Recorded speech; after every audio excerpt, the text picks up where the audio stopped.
स्वप्नातील घर भाग 2. तर नमस्कार मंडळी, तुमचं खूप खूप स्वागत आहे विवेक जगनारच्या मिनी ब्लॉग मध्ये. तर आपलं काम अर्ध झालं होतं पुटीचं खालून खालून. मग काय सिलिंगची पुट्टी तेवढी बाकी होती.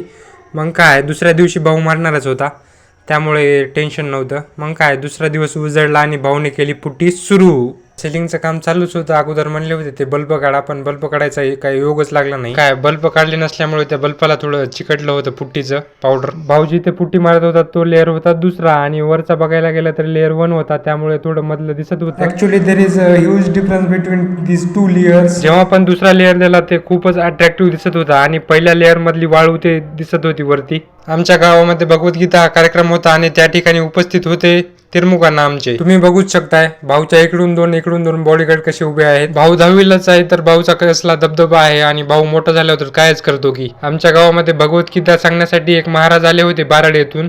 त्यांची आज मिरवणूक काढण्यात आली. तरी मिरवणूक होती मारुतीच्या मंदिरापासून ते महादेवाच्या मंदिरापर्यंत. आमच्या गावातील कार्यक्रमामध्ये जास्त प्रमाणामध्ये महिला सहभागी झाल्या होत्या.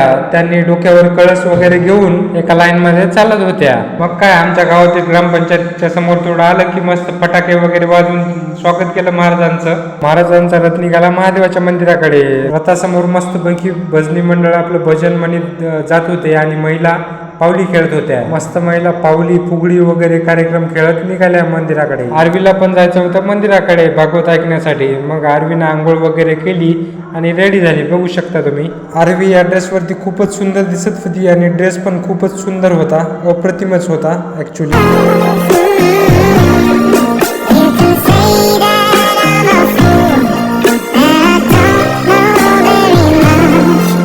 विवेक जगनाडे यूट्यूब चॅनलला नक्की सबस्क्राईब करा.